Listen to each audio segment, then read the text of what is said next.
I'm going to talk about how to start a land clearing business. So some things that you need to think about before you get started. One, are you an equipment operator? If so, move forward. If not, and you really want to start a land clearing business and you have zero experience operating equipment, go work for an excavation company, figure out how to run a mini excavator, figure out how to run a skid steer, get paid to do it. If you are an equipment operator though, you and I got something in common. I grew up running a skid steer. My dad had a concrete business. He's also a builder, and literally one of my first jobs was clearing a 2-acre lot that he bought a fix and flip.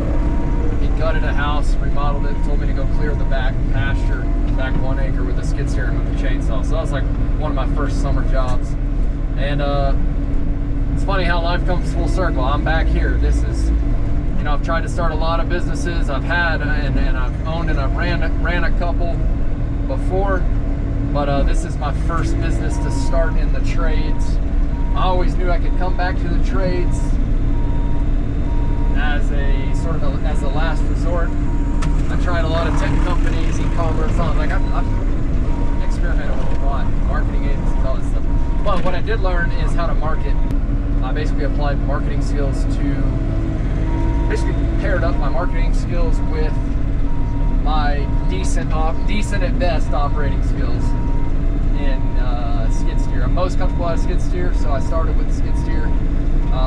I have become more proficient on an excavator, but as you guys can see, I'm no expert operator.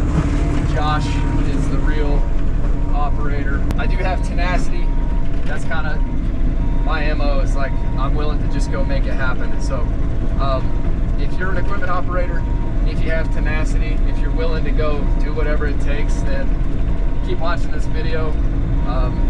I believe land clearing can be a very lucrative business for you, especially if you know how to run some of the equipment. Like, you literally could be yourself, another operator, and a general labor, have 3 pieces of equipment. You can easily do $1 million a year in revenue at like 30% minimum margins. So if you own 100% of that business, you can be kicking off like $300K in cash and paying off $500,000 to $600,000 in assets. Look, there's way better business models out there, like SaaS businesses, recurring revenue, all that stuff, like pure business models. But for somebody who has equipment skills, I'm telling you, if you put the right marketing strategy together, and if you're willing to just get out in the field and hustle a little bit, then it can be a lucrative business. We're 14 months in, and we've already blown all my revenue goals out of the water. I think we're gonna like 3x the goals that I put down this year, and it really has just been because I've got a good team around me. I show up every day. I wake up early. I delegate what I'm not good at. I delegate what I'm not good at to other people, and I try to build a team around me so I can actually be an owner-operator. Look, an owner-operator to me isn't just one guy or one gal and one piece of equipment. And I think that's where some people get confused about the owner-operator brand. To me, the owner-operator brand is about finding something you enjoy doing, like operating equipment, and becoming a business owner doing so. You see, like this is my ideal office. Look, we're in Rocky Mountain National Park right now. It's incredible.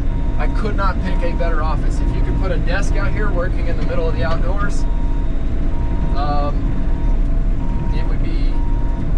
it'd be fine, but my desk is a chair in a Bobcat E50, and I'm able to take calls out here because of Bluetooth. I'm able to coordinate with people who we've brought on as team members. We've got one full-time office operations manager is her title. We've got full-time lead operator, which is Josh, and Rocky is full-time general labor. He's kind of jack of all trades. Shows up with a great attitude every day. But my point is like, this is so achievable. I'm just an average person. And, you know, most of the people online talking about starting businesses are talking about like e-commerce, SaaS, marketing agencies, all that stuff.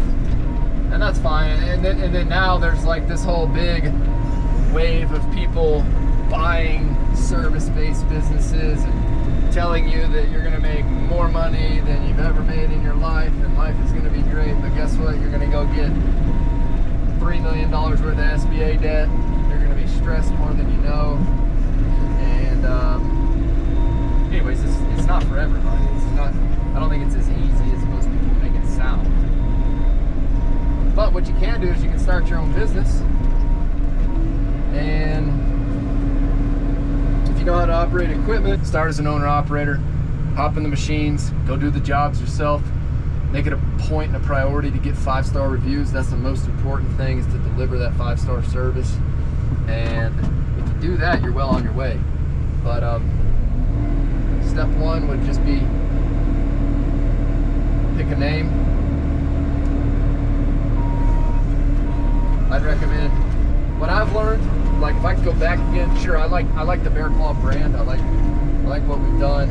I believe our team likes it. Everybody's wearing the shirts that we got, wearing the Bear Claw branded stuff. Everybody wears their hats. So I do think there's some significance to building just a brand that's recognizable. But you know, if I were to go back and do this over again, I would. There's a chance I would do something like your geographic location, purely from an SEO perspective, geographic location and the service that you are going to focus on. Like, I think there are riches in the niches.